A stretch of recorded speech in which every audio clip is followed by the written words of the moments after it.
On Christmas Eve, my sister, the F-35 pilot, snatched the gift I gave my father and threw it into the fireplace. Dad needs a model fighter jet, not a book from a desk jockey. The whole family laughed, and my father said, "At least she knows her place." My name is Claire Morgan. I am 36 years old. And on Christmas Eve, in the warmth of my childhood home, I watched my life's worth turn to ash. The air in our Marietta, Georgia living room was thick with the scent of pine from the towering Christmas tree and the sweet, spicy warmth of my mother's gingerbread cookies cooling in the kitchen. Outside, a gentle southern chill had settled over the suburbs, but inside, it was a Rockwell painting come to life. Laughter bounced off the walls, mingling with the soft crooning of Bing Crosby from the stereo. It was a scene of perfect, manufactured American warmth, and for a fleeting moment, I allowed a fragile tendril of hope to unfurl in my chest. This year, I thought, might be different. The gift was heavy in my hands, wrapped in simple, elegant crimson paper.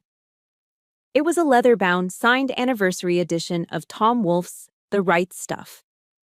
For months, I had tracked it down, paid a small fortune for it, all for my father. A former aerospace engineer, he had dedicated his life to the sky, albeit from the ground. This book, this testament to the quiet, intellectual courage behind the glory, was something I thought he would understand. Something I thought would finally bridge the silent canyon between us. I waited for a lull in the conversation, my heart a nervous drum against my ribs. "Dad," I said, my voice softer than I intended. "This is for you." I held it out. He looked up, a polite smile gracing his lips. He started to reach for it, his fingers brushing against the paper. And then, the moment shattered. "Books, Claire?" "Really?" Lily, my sister, materialized beside me.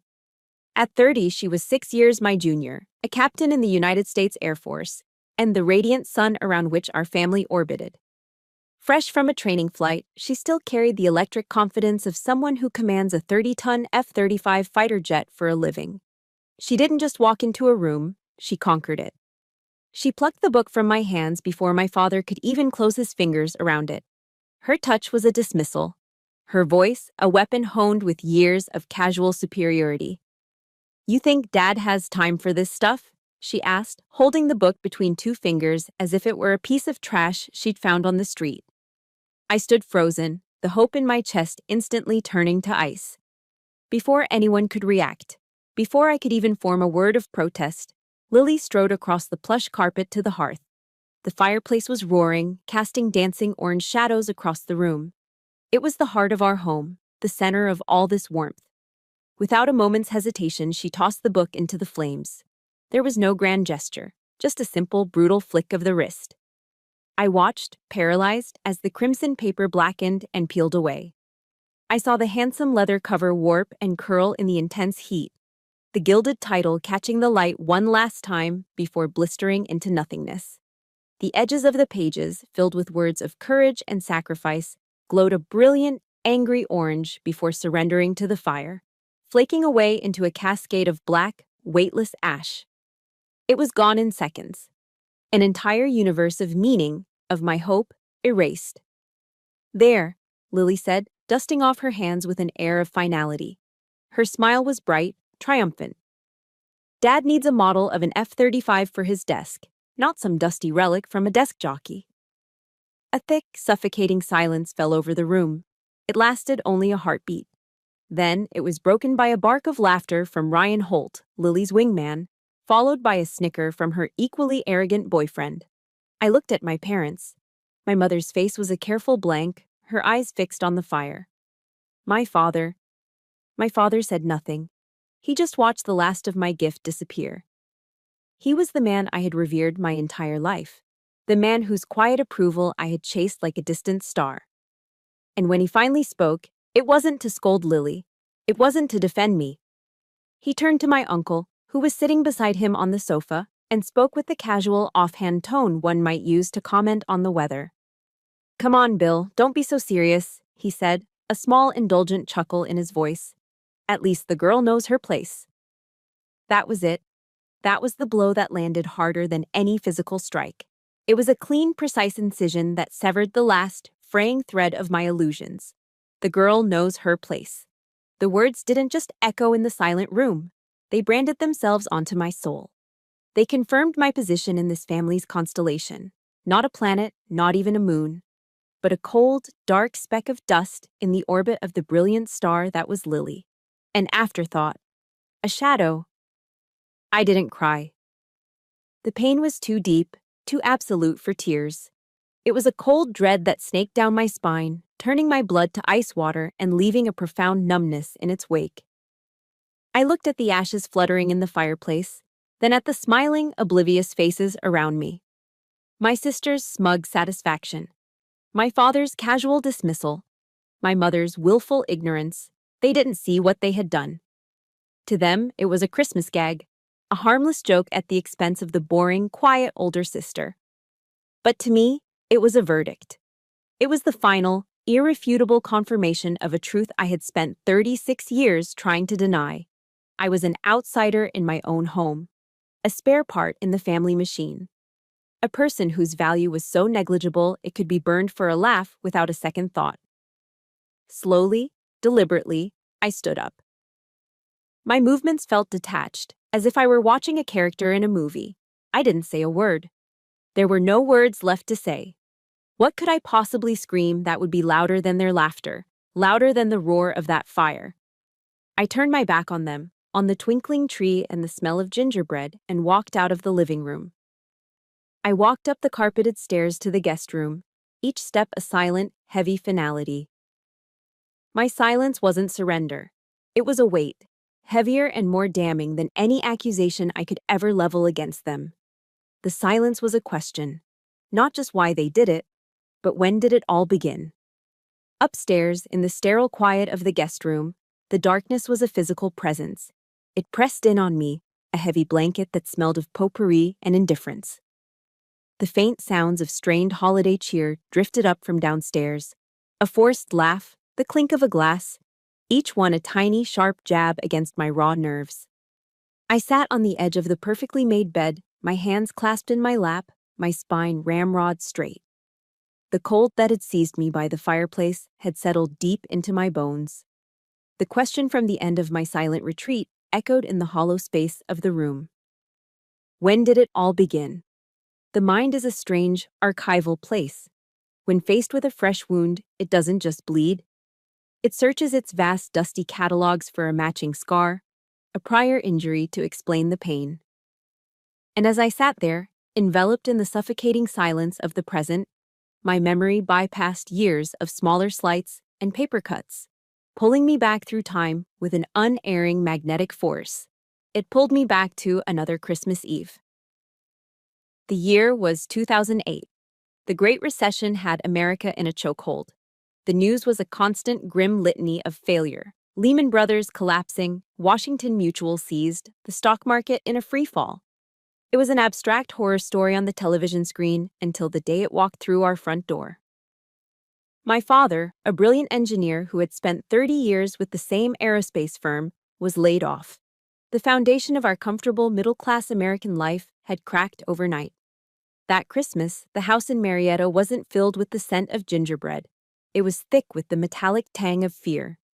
The twinkling lights on the tree seemed to mock the darkness that had gathered in the corners of our home. My parents, once the confident architects of our lives, now moved like ghosts. Their conversations reduced to hushed, worried whispers over bills spread across the kitchen table. The threat of foreclosure was a constant, unspoken guest at our dinner table. But the true epicenter of the despair was my sister. Lily, then in the final, most expensive phase of her civilian flight training, was watching her dream. The only dream our family had ever truly invested in. Dissolve before her eyes. I found her in her room one night, sobbing into her pillow, her body shaking with a grief so profound it seemed to suck the air from the room. She wasn't just crying over a lost career, she was mourning the death of her destiny, the one that had been promised to her since she was a little girl. My parents stood in the doorway, their faces etched with a helplessness that was more painful to watch than Lily's tears. They were powerless. The dream was dying, and they could do nothing to save it. I, on the other hand, had a choice. I was 24, a recent summa cum laude graduate from Georgia Tech with a degree in engineering. For years, I'd worked part-time jobs, lived frugally, and meticulously saved every dollar I could. I had amassed a small nest egg, $25,000, earmarked for my master's program. It was my future, my ticket to the next level. The quiet, intellectual path I had charted for myself. It was everything. That night, watching my family crumble, I made a decision. It wasn't dramatic. There was no agonizing debate. It felt simple, logical, like solving an equation. There was a problem, and I had the solution. The next morning, I quietly went to the bank and withdrew the entire amount. I walked into the kitchen where my parents were sitting in their customary silent dread and placed the thick envelope of cash on the table between them. They stared at it as if it were a mirage. "It's a signing bonus," I lied, the words feeling smooth and easy on my tongue. "From an internship I did. I was saving it. I want you to have it." My mother's eyes filled with tears of relief. My father looked at the money, then at me, a flicker of something unreadable in his gaze. "Use it for Lily," I said, my voice firm. "Her dream is more important." I had handed over my own future to secure hers. I had willingly stepped off my path so she could continue on hers. It was, I believed, what families did. You sacrificed. They took the money. They didn't ask a single question. They didn't ask about the internship or why I hadn't mentioned a bonus before. They didn't ask what this meant for my master's degree. Their relief was so immense, so all-consuming, that it left no room for curiosity, no space for the details of my sacrifice. The problem was solved. The sun could continue to shine on Lily. That was all that mattered. A few weeks later, the immediate crisis averted, we had the neighbors over for dinner. The mood was lighter, hopeful again.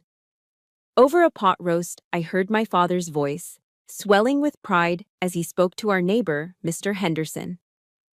"It was tough, I'll tell you," he said, shaking his head with a performative weariness. "We had to tighten our belts, pull out all the stops to make sure our Lily could keep flying. But you do what you have to do. That's what family's all about, sacrificing for each other." I sat at the end of the table, a forkful of mashed potatoes halfway to my mouth, and I felt the world tilt on its axis. He had taken my sacrifice, my quiet, personal offering, and absorbed it into his own narrative. He had erased me from my own story, recasting himself and my mother as the sole, heroic saviors. I looked at my mother, and she just smiled and nodded in agreement, a silent co-author of this revised history. I didn't exist. My contribution was not just unacknowledged, it was appropriated. Back in the present, the cold of the guest room felt like a tomb. The bitter truth settled over me, sharp and clear. The fire downstairs hadn't just burned a book. It had incinerated the last, flimsy remnants of a lifelong illusion I'd held about my family. I wasn't just overlooked, I was a resource. I was a utility. A silent, dependable line of credit to be drawn upon to fund the real family enterprise, the glorification of Lily Morgan. My existence was conditional, my value measured only by my usefulness to her journey. Have you ever felt that? The chilling realization that your love isn't seen as a gift to be cherished, but as a resource to be consumed. The silence that had been my shield for so many years was no longer resignation. It was no longer the quiet acceptance of a lesser place. In the heat of that fire, in the crucible of that memory, it had been forged into something else, something hard, something unyielding, something like steel. If my sacrifices were invisible, what must I build now that they can't ignore? What must I do for myself? The question hung in the air of my childhood bedroom, a silent, damning indictment. What must I do for myself? The answer came before the first hint of dawn painted the Georgia sky. It wasn't a thought, it was an action. A quiet, decisive severing. While the house slept, oblivious in its post-celebration stupor, I packed a single bag. I didn't take much. Just my uniform, my laptop, and the few personal items that felt truly mine. I moved with the practiced stealth of someone who had spent a lifetime trying not to disturb the peace. But this time, my silence was not for their comfort. It was for my escape. I didn't leave a note. A note would imply an expectation of a response, a desire for a conversation that was now 36 years too late. I simply walked down the stairs, my footsteps swallowed by the thick carpet, and out the front door, closing it softly behind me. I didn't look back. The drive to Hartsfield-Jackson Atlanta International Airport was a blur of dark highways and the lonely glow of streetlights. I drove with a cold, clear purpose. There was no grief, no second guessing. That had been burned out of me in the fireplace. All that remained was a hollowed-out resolve. I flew out on the first flight to Colorado Springs, chasing the sunrise west. There was only one place I wanted to be. Not a house, not an apartment, but a fortress. My office, buried deep within the granite heart of Cheyenne Mountain. Passing through the security checkpoints and into the North American Aerospace Defense Command, or NORAD, was like entering another dimension. The 25-ton blast door hissed shut behind me, sealing off the outside world. The world of messy emotions, of shifting loyalties, of families who broke you. Here, deep beneath the earth, the air was cool, recycled, and free of sentiment. Here, the rules were absolute. In this subterranean world of concrete and steel, no one cared who my father was. No one knew my sister's name. My value wasn't measured by my relationship to a celebrated fighter pilot. It was measured by a single, immutable standard: my ability to do my job. Here, I wasn't Claire Morgan, the quiet older sister. I was Major Morgan, a strategic analyst, a vital cog in the colossal machine of national defense. Here, my quietness wasn't a flaw. It was a prerequisite for the intense concentration my work demanded. This was my sanctuary. This was my truth. The next days bled into one another in a relentless cycle of duty.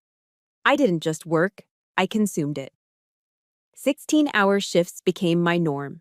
My world shrank to the cool blue-green glow of the massive radar screens in the command center, a constellation of data points representing every commercial flight, every satellite, every piece of registered metal that crossed the North American sky.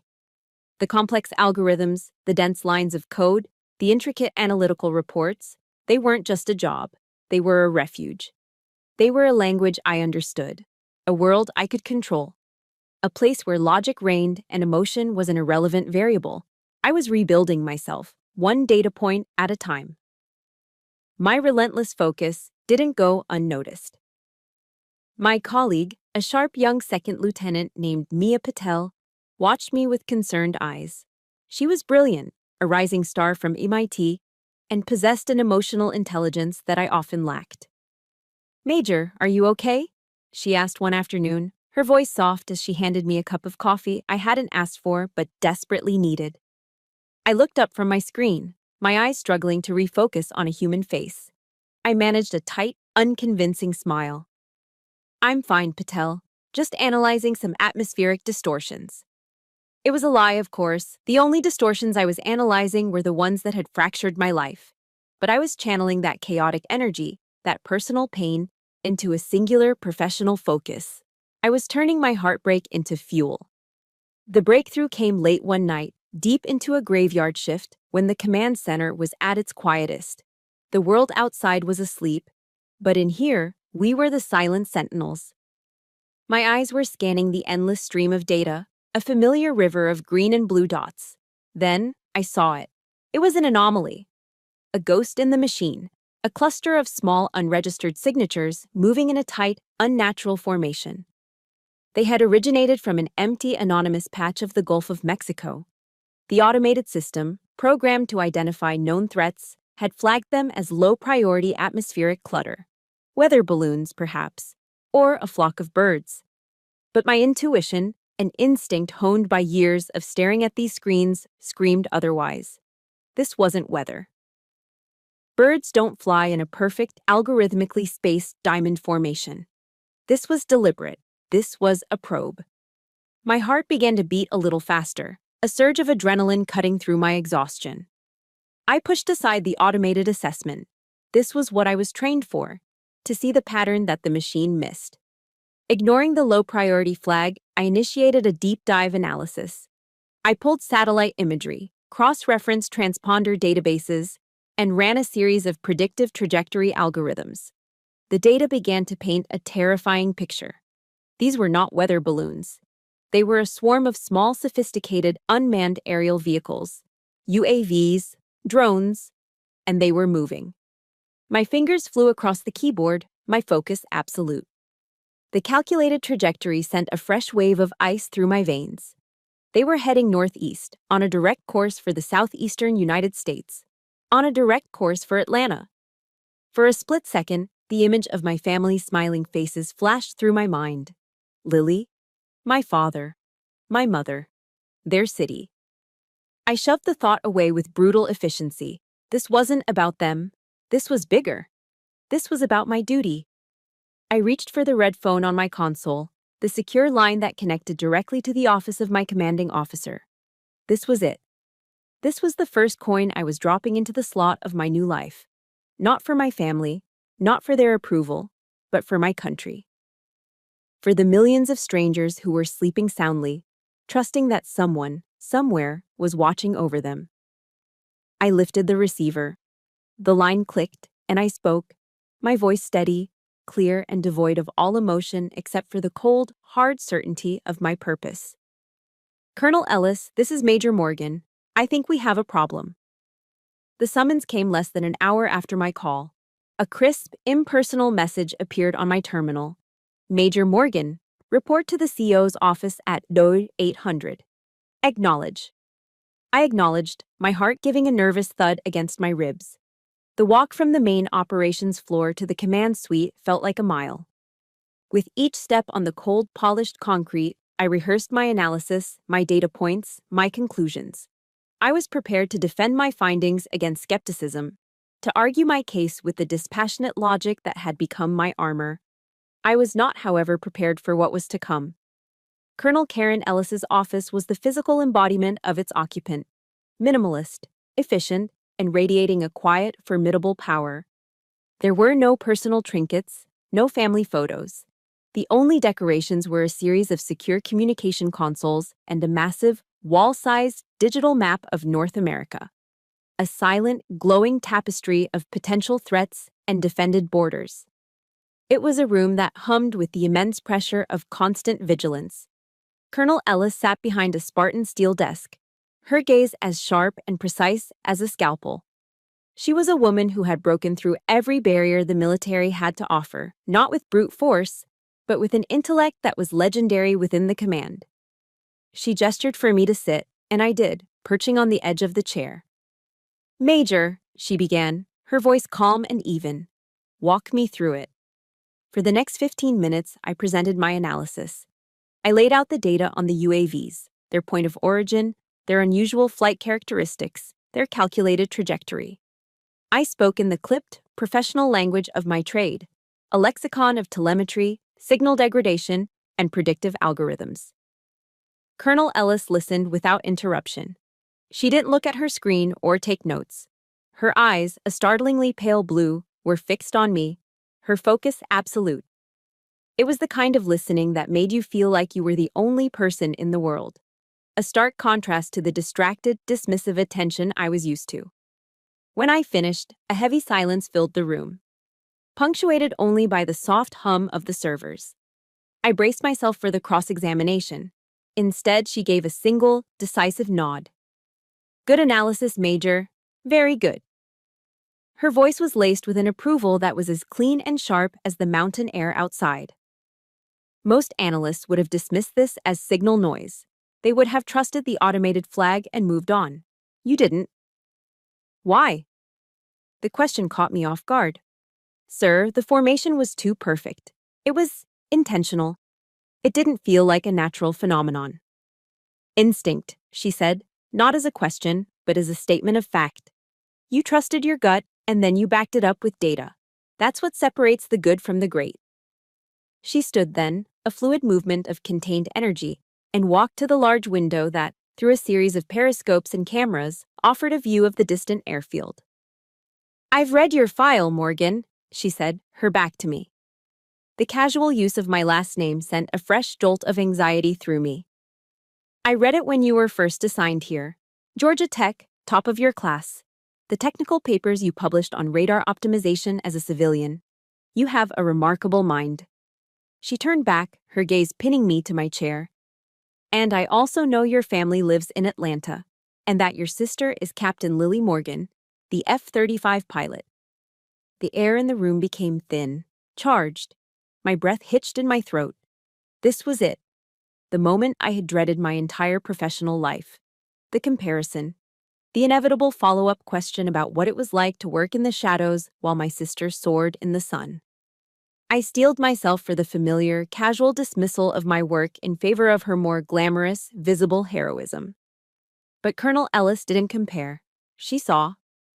"It can't be easy," she said, her voice softening almost imperceptibly. It held no pity, only the clear, resonant tone of understanding from someone who had walked her own difficult path. Doing this quiet, vital work in the dark, while you have a sibling who is a star. The words landed in the hollow space inside me, not with a crash, but with the gentle, profound warmth of a light being switched on in a long, dark room. For the first time, someone in a position of power, someone I respected, had not just seen my work, but had seen me. They had seen the silent sacrifice, the invisible weight I carried. She held my gaze.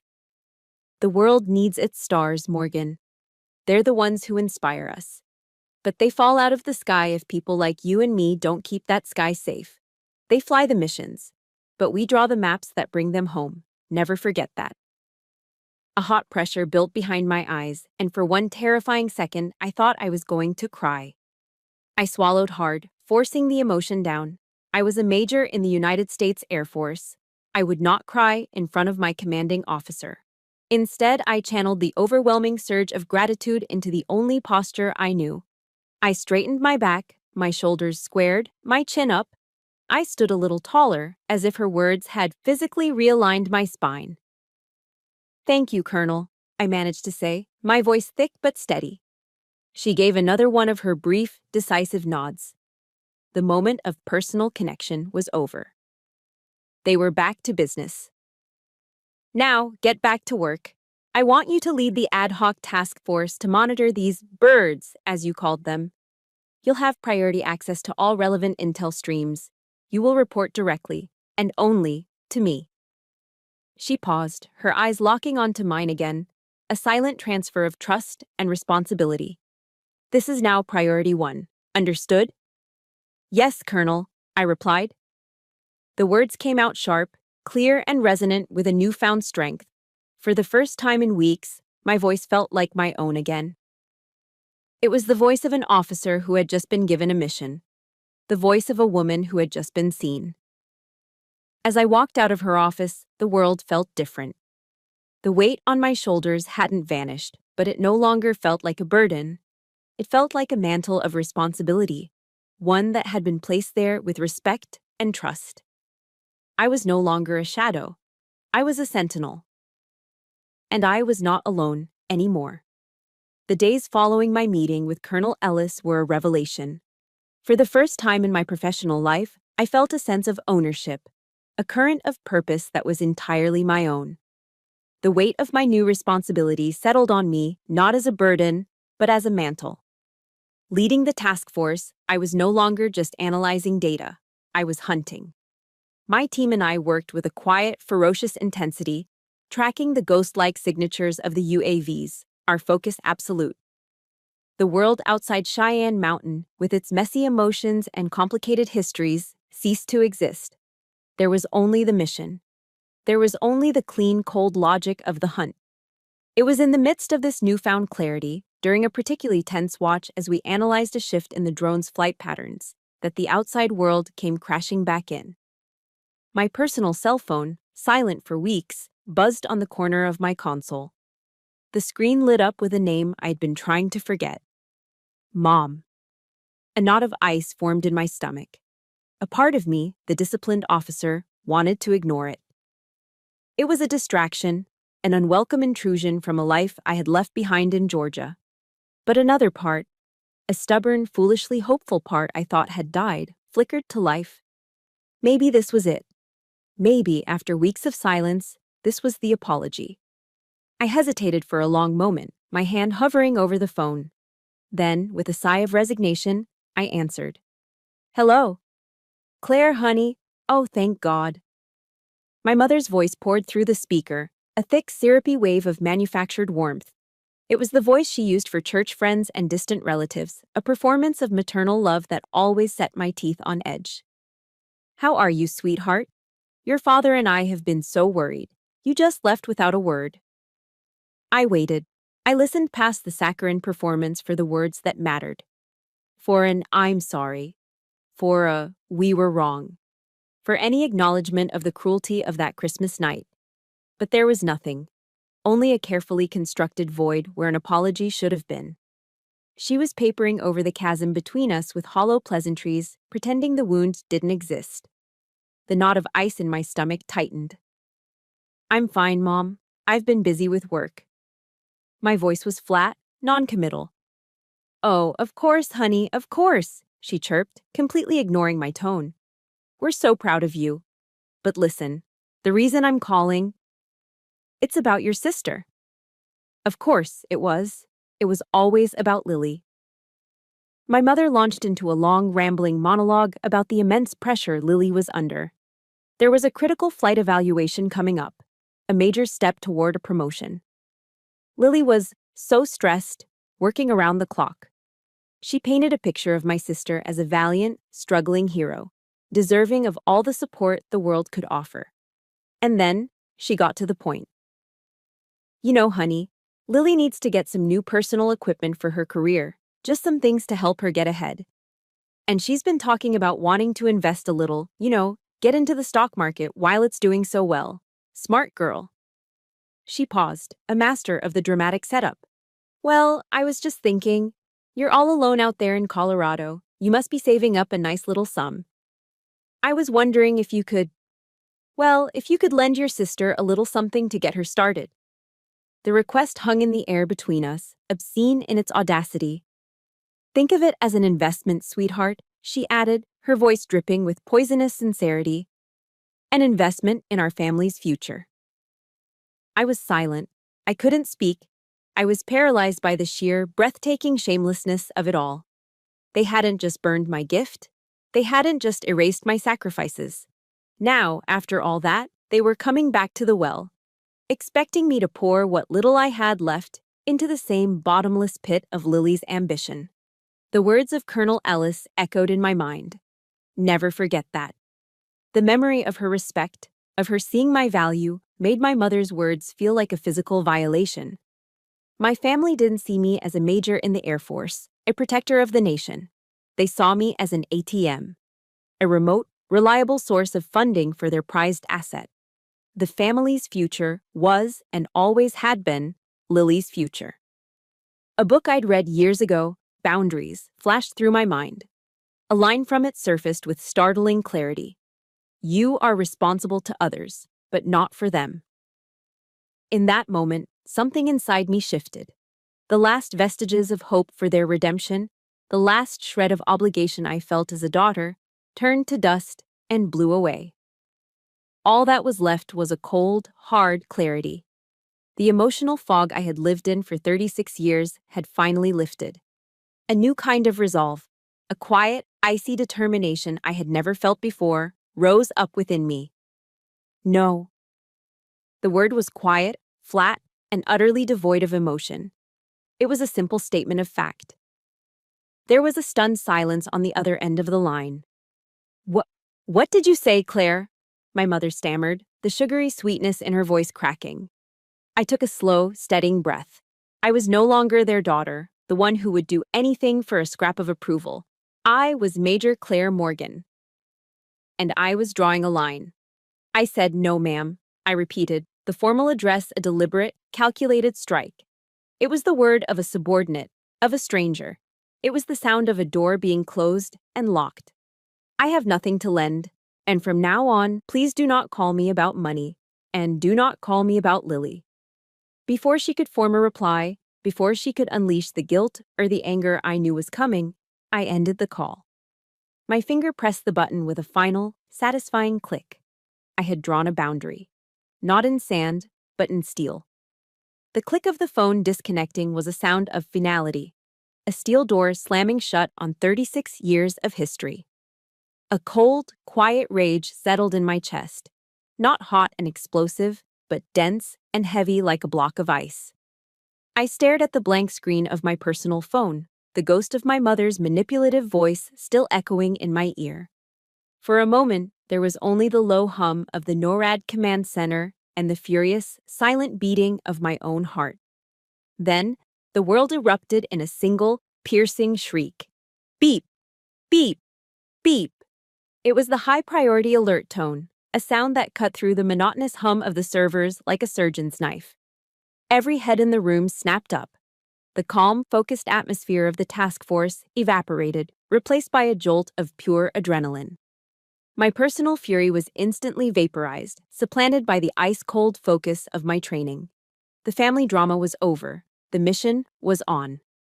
"What is it?" I demanded, my eyes already glued to the main screen where a dozen red icons had begun to flash ominously. "They've changed behavior, Major," Mia Patel said, her voice tight with tension. "The whole swarm. They've broken formation, increased velocity. My God!"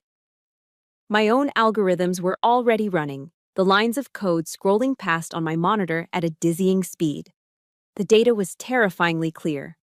The drones weren't probing anymore. They were attacking. They had split into two distinct groups, two arrowheads aimed at the heart of Atlanta. "They have targets," Patel breathed, her face pale in the glow of the screen.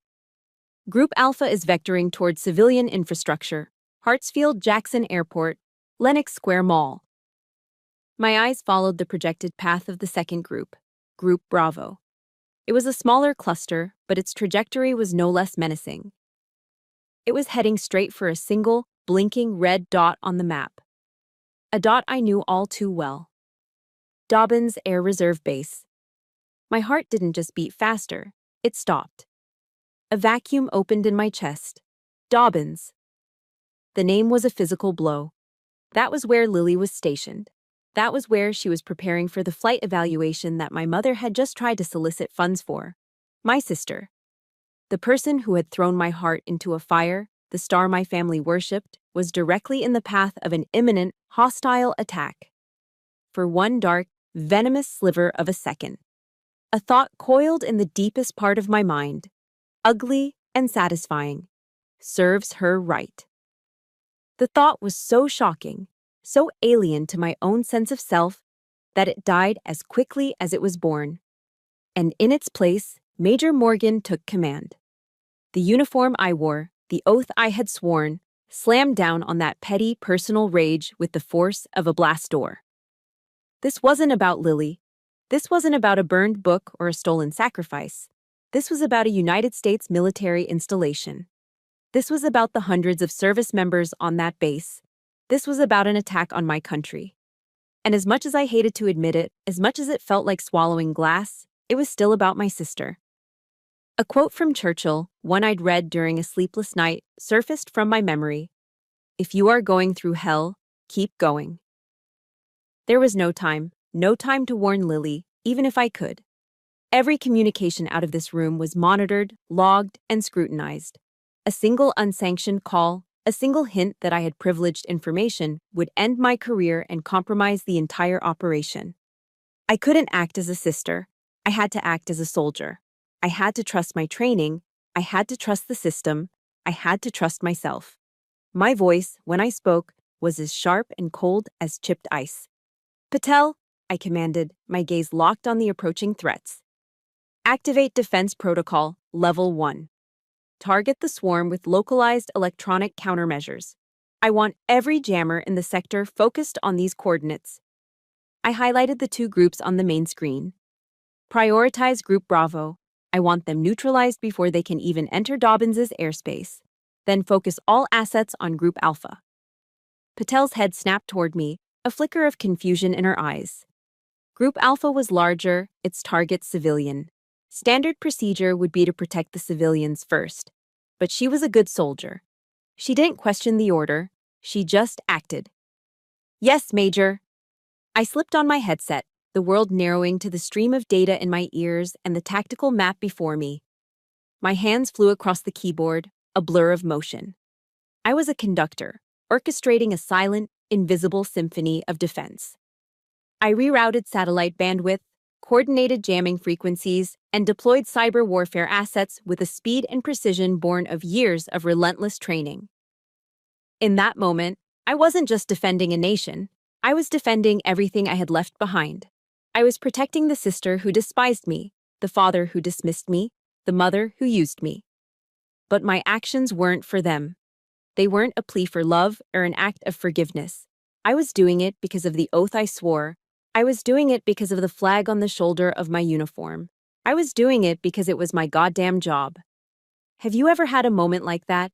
A moment where doing the right thing was also the hardest thing? Where your duty forced you to protect the very people who had hurt you the most? As I watched the icons for Group Bravo flicker and die on the screen, their signals scrambled into oblivion just miles from the base, I felt no satisfaction, no warmth, only the cold, hard clarity of my purpose. And in that clarity, I understood. The sweetest revenge wasn't watching them fall. It was being the reason they were still standing. It was proving, with every keystroke and every command, that they were wrong about me. I would save them, and they would never even know. The aftermath of the averted attack was a strange, controlled quiet. My team and I spent the next few days in a series of intense, classified debriefings, meticulously dissecting every piece of data from the drone swarm. We worked with the quiet efficiency of a well-oiled machine, but underneath the professionalism, a new current of respect flowed towards me. I was no longer just their superior officer, I was the one who had seen the threat when no one else did, the one who had made the right call. A few days later, I was summoned again by Colonel Ellis. This time, the destination wasn't her office. An armed escort led me deep into the mountain, to a section I had never been to before, a place that existed only in whispers and rumors. We stopped before a heavy vault-like door that required both a keycard and a retinal scan. The door hissed open, revealing a small, stark room devoid of any decoration. This was a skiff, a sensitive, compartmented information facility, a place where the nation's deepest secrets were discussed. Inside, Colonel Ellis stood waiting. On a large, secure monitor against the far wall, a face I recognized only from official portraits stared out. It was General David Brooks, a four-star general from the Pentagon, his expression stern and unreadable. The air in the room was heavy with consequence. "Major Morgan," the general's voice boomed from the speakers, crisp and authoritative. "Your actions, and the actions of your team, prevented a catastrophe. The intelligence community is still working to identify the origin of the attack, but your quick thinking saved countless lives. You have our gratitude." "Thank you, General," I said, my voice steady despite the tremor of adrenaline in my veins. "But this isn't over," he continued, his eyes narrowing. "An enemy that tries once will try again. We can't just defend. We need to send a message. We need to let them know that we see them, that we are watching, and that we are prepared. We need an information strategy." That's when Colonel Ellis stepped forward. "And that, Major, is where you come in." The plan they laid out was both audacious and brilliant. They weren't going to hold a dry press conference at the Pentagon. That was predictable. Instead, they were going to deliver their message on a public stage in the heart of the community that had been targeted. They were going to do it at the annual Cobb County Fair in Atlanta, a massive community event that drew thousands. And the centerpiece of that event was already a military hero, Captain Lily Morgan, my sister, who was scheduled to be a guest of honor. A slow, cold understanding dawned on me. Colonel Ellis saw it in my face. A rare, thin smile touched her lips. "We're going to turn your sister's stage into yours, Major," she said, her tone matter of fact. "This is not about revenge. Let me be clear. This is information warfare. Sun Tzu taught us to know our enemy and to know ourselves. Our enemy thinks we are blind. We are going to use this very public, very patriotic stage to honor a silent hero. And in doing so, we will send a clear, unmistakable warning to those watching in the shadows." My mind reeled. They were going to put me on a stage, in my hometown, and tell the world what I had done. In front of my family, in front of Lily. The days that followed were a blur of preparation. I was tasked with compiling the unclassified portions of the after-action report for the presentation. It was meticulous, draining work, redacting sensitive data while preserving the core narrative of the event. I spent hours locked away, sifting through digital archives, cross-referencing reports, and reliving every second of that tense night. It was during one of these late-night sessions, my eyes bleary from staring at the screen, that I stumbled upon it. I was searching for precedent, looking at past reports on electronic countermeasures against similar drone technology. A search query brought up a list of internal technical documents. One title caught my eye, a paper I had written 2 years ago, before I'd even been promoted to major. It was a theoretical analysis on optimizing the F-35's radar systems to counteract signal distortion during severe weather events. It was a piece of quiet academic work I had been proud of, but it had been submitted as a general recommendation and, I assumed, filed away and forgotten in the vast digital bureaucracy of the military. Curiosity, a long-dormant instinct, pricked at me. On a whim, I ran a search to see if the recommendations had ever been implemented. The results loaded on my screen, and I felt the air leave my lungs. The protocol I had designed had been adopted. Specifically, it had been successfully implemented by a single F-35 squadron during a critical reconnaissance mission over the Atlantic, a mission that had been hampered by a hurricane. The successful use of my protocol had allowed them to complete their objective, earning the squadron a unit citation. And the lead pilot on that mission, the one who received a commendation that led directly to her promotion to captain, was Lily. I stared at the screen, my heart pounding a slow, heavy rhythm in my chest. It was all there, in black and white. The foundation of her latest career triumph, the very promotion that made her the hero of the Cobb County Fair, was built on my work. My quiet, unseen, unacknowledged work. She had been flying on wings that I had unknowingly built for her. The next morning, I walked into Colonel Ellis's office and placed the printouts on her desk without a word. She read them, her expression unchanging. When she was done, she looked up at me, her pale blue eyes holding a new, sharp glint of interest. She nodded slowly. "Interesting, Major. Very interesting." She tapped the papers. "Add this to the briefing file." The final pieces of the plan clicked into place. The flight to Atlanta was booked. The presentation was finalized. That evening, back in my sterile apartment at the base, I opened my closet and took out my Class A dress uniform. The deep blue jacket, the perfectly creased trousers, the rows of ribbons I'd earned through years of quiet, dedicated service. It was a uniform I rarely wore, preferring the utility of my daily fatigues. I held it up, the fabric stiff and formal in my hands. The last time I had been home, I was a ghost. A shadow in civilian clothes, easily dismissed. This time, I would be returning as Major Claire Morgan of the United States Air Force. I wasn't going home as a daughter or a sister seeking approval. I was a soldier on a mission.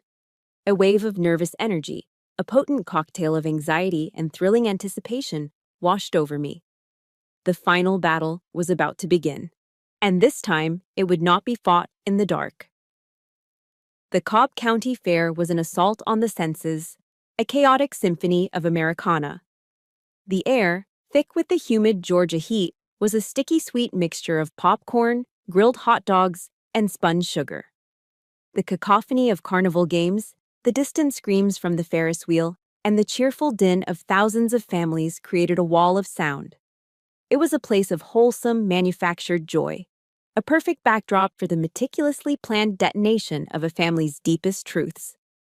Dressed in my Class A uniform, the deep blue wool feeling stiff and foreign, I stood near the edge of the crowd, a silent observer in a sea of motion. Colonel Ellis was nearby, blending in with the crowd in sharp civilian attire, her presence a quiet anchor of support. From my vantage point, I had a clear view of the main stage, where my family was the center of a constellation of local admiration. Lily was in her element. Radiant in her flight suit, she was signing autographs for a line of wide-eyed children, her smile as bright and dazzling as the sun glinting off a cockpit canopy. My parents stood beside her, beaming, their faces masks of pure, unadulterated pride. They were the perfect American family, presenting their perfect American hero to the world. Well, I'll be damned. Claire Morgan. The voice, dripping with a familiar, condescending drawl, came from beside me. It was Tom, a high school classmate who had always orbited Lily's bright star. He looked me up and down, his eyes lingering on my uniform with a dismissive smirk. "Still pushing papers, Claire?" he asked, leaning in conspiratorially. "Must be tough, watching your little sister get all the glory like this. Real boring." I met his gaze, and for the first time, I didn't feel the familiar sting of his casual cruelty. I felt nothing but a calm, cold pity. I gave him a small, enigmatic smile. "You'd be surprised, Tom." The time for the main event arrived. A local politician introduced Lily with a fawning speech, and she took the stage to thunderous applause. She spoke with the easy confidence of someone who knows they are adored, telling charming anecdotes about her training, her voice ringing with patriotic fervor. She was flawless. She was a star. When she finished, waving to the cheering crowd, the master of ceremonies stepped back to the microphone. "Thank you, Captain Morgan, a true Georgia hero," he boomed. "And now, ladies and gentlemen, we have a surprise special guest. Please join me in welcoming a command leader from NORAD, Colonel Karen Ellis." A ripple of intrigued applause went through the crowd as Ellis walked onto the stage, her presence instantly commanding the space. She shook Lily's hand, then turned to the audience, her expression poised and authoritative. "Thank you," she began, her voice cutting through the fairground noise. "Today, we are all here to honor a hero, Captain Lily Morgan, and she is indeed a credit to the Air Force." She paused, letting the words hang in the air before delivering the pivot. "But I am here today to honor another kind of hero, a silent hero, the kind whose name you don't know, whose work is done in the dark, in windowless rooms, to ensure that we can all gather safely under this open sky." I saw my parents exchange a confused glance. Lily's perfect smile faltered for a fraction of a second. Ellis's gaze swept the crowd, then landed for a brief, intentional moment on me. Just a few days ago, a coordinated drone attack was launched against this very city. It was a sophisticated, hostile act that was stopped before it could begin, saving millions of lives and preventing a national tragedy. A murmur went through the audience. This was news to them. The officer who identified that threat, who trusted her instincts when the automated systems failed, and who commanded the successful defense of Atlanta, is here with us today. Ellis's voice rose, clear and strong. "Ladies and gentlemen, she is Major Claire Morgan of the United States Air Force." Every head turned. 1,000 pairs of eyes found me standing at the edge of the crowd. The collective gasp was a physical force. I saw my father's jaw drop, his proud smile dissolving into slack-jawed disbelief. My mother's hand flew to her mouth. And Lily. Lily froze, her face a mask of pure, uncomprehending shock. But Colonel Ellis wasn't finished. The first blow had landed. Now came the combination. "And perhaps," she continued, her voice taking on a sharper, more precise edge as she turned slightly toward a stunned Lily, "Captain Morgan is also unaware that the technical report she and her squadron used 2 years ago to solve a critical radar issue during a hurricane, a report that was instrumental in her receiving the commendation that led to her promotion to captain, was also authored by Major Claire Morgan." This time, the reaction was not just shock. It was a sickening, dawning horror. Lily's mouth fell open, the color drained from her face, leaving her skin a pasty, chalk white. She looked from Ellis to me, her eyes wide with a desperate, panicked confusion. The foundation of her world was cracking beneath her feet. Then Colonel Ellis delivered the final, devastating strike. Her voice dropped, becoming hard, cold, and utterly unforgiving. "And in the recent attack, ladies and gentlemen, one of those drone swarms had a very specific target, Dobbins Air Reserve Base." She let the name hang in the air, a death sentence suspended in time. If not for the decisive split-second command of Major Morgan to prioritize and neutralize that specific threat, Captain Morgan's flight evaluation would never have taken off. She turned to face the crowd, her eyes sweeping over them one last time. "To put it simply, ladies and gentlemen, The hero you are celebrating today is alive and standing on this stage thanks to the quick thinking and quiet professionalism of her desk jockey sister. A profound, deathly silence fell over the Cobb County Fair. The sound of the distant Ferris wheel, the smell of popcorn, the entire world seemed to cease to exist. All that remained was the raw, explosive power of the truth. On the stage, Lily swayed, her body going limp. She had to grab the lectern to keep from collapsing. I watched as her entire identity, her lifetime of effortless superiority, shattered into a million pieces. I looked at my parents. Their faces were a canvas of pure, unfiltered horror and for the first time, a dawning, soul-crushing guilt. I saw Tom and Ryan Holt in the crowd, their smug faces now ashen, their eyes fixed on the ground in shame. And I just stood there, in my uniform, in the silence, calm, vindicated. The battle was over. The silence that followed Colonel Ellis's final words was a living thing.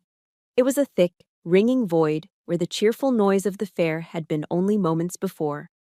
It felt as if the entire world was holding its breath, waiting. Then, slowly, the spell broke. A wave of murmurs rippled through the crowd, followed by a smattering, then a roar of applause. But it wasn't for Lily. It was for me. In the ensuing chaos, I was suddenly surrounded. A few of my colleagues from NORAD who had been planted in the crowd materialized, shaking my hand, their faces beaming with pride. Local officials, their expressions a mixture of shock and newfound respect, pushed through the crowd to thank me. I accepted their congratulations with a quiet nod, my mind a strange, calm sea in the eye of a hurricane. I felt a profound sense of exhaustion settle over me, the deep, bone-weary fatigue that comes after a long and brutal war. The victory wasn't jubilant. It was just finished. Across the now chaotic fairground, I saw my family. They were a small, isolated island in the swirling sea of people, huddled together as if for protection. They looked shrunken, stripped of the confident aura they had worn so effortlessly just minutes before. It was Lily who moved first.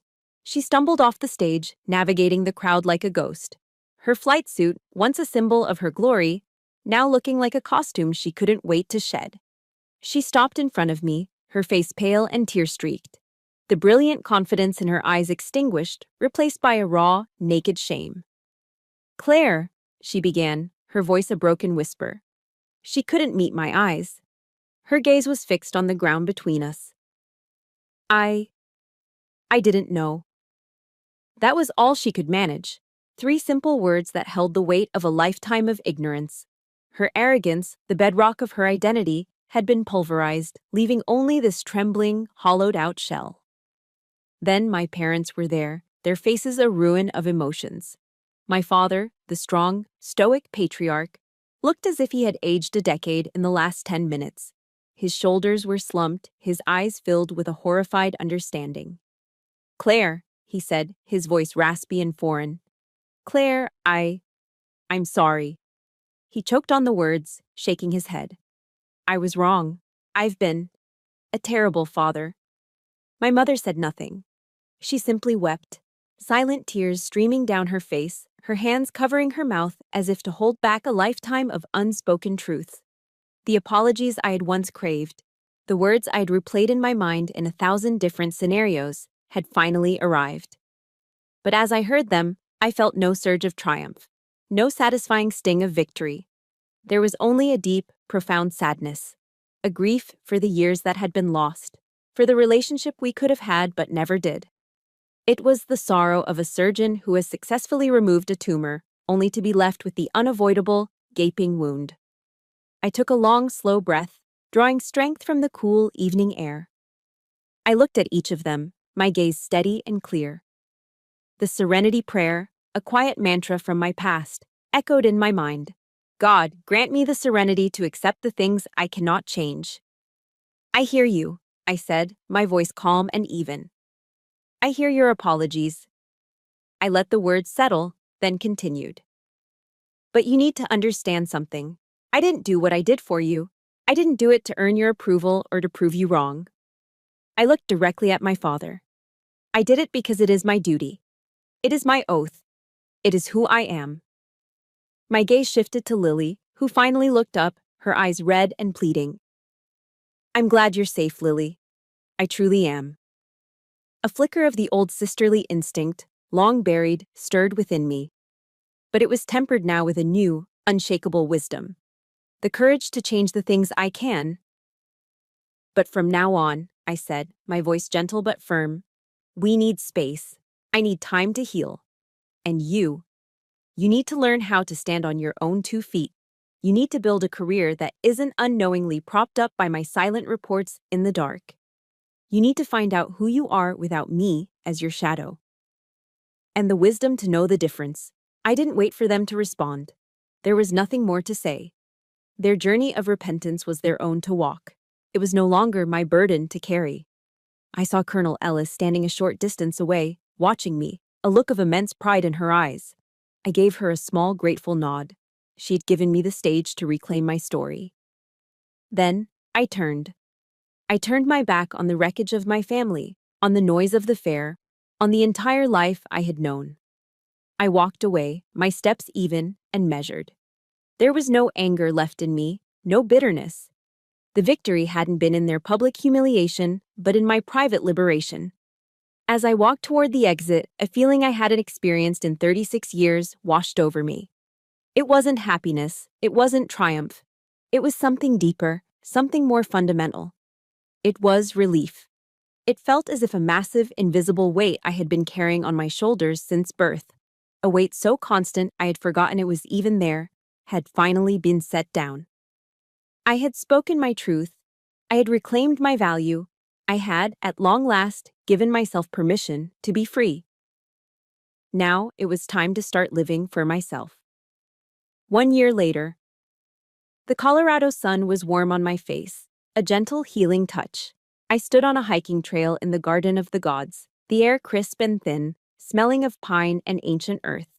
Before me, the colossal red sandstone formations rose up against a brilliant blue sky, silent sentinels that had stood for millennia, bearing witness to the slow, inexorable turning of the world.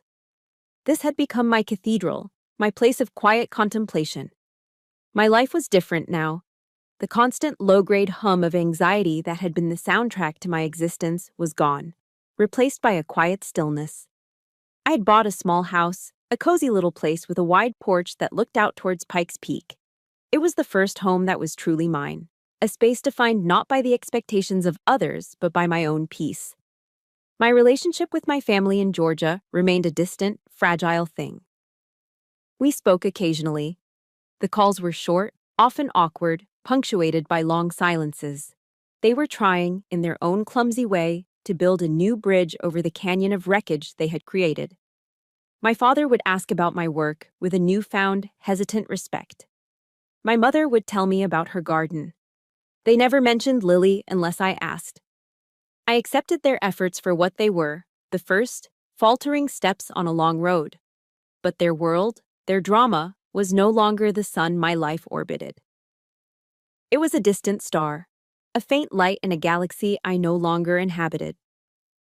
My own life, the one I was building here, was my center. At work, something unexpected had happened. The events at the Cobb County Fair had, against my will, turned me into something of a living legend within NORAD. The story of the silent hero had taken on a life of its own. I found that younger officers, especially the women in the STEM fields, would seek me out. They would find me in the commissary or stop me in the hallway. Their questions a mixture of technical curiosity and a deeper, more personal inquiry. I never lectured, I just shared. One afternoon, Mia Patel, now a first lieutenant, sat with me in my office, wrestling with a complex data analysis problem. She was frustrated, convinced she was missing something obvious. I just feel like I'm not getting it, she sighed, running a hand through her hair. Like everyone else sees it but me. I looked at her, and I saw a reflection of my younger self. Brilliant, capable, but crippled by a quiet self-doubt. Your value isn't on the rank on your collar or in someone else's praise, Mia, I told her gently. It's not in being the loudest voice in the briefing room. I tapped the screen in front of her. It's in the integrity of the decisions you make when no one is watching. It's in the quiet, relentless pursuit of the truth, right here, in the data. Trust that. Trust yourself. She looked at me, her eyes shining with a new understanding. In that moment, I realized I had become the commander I'd always wished I'd had.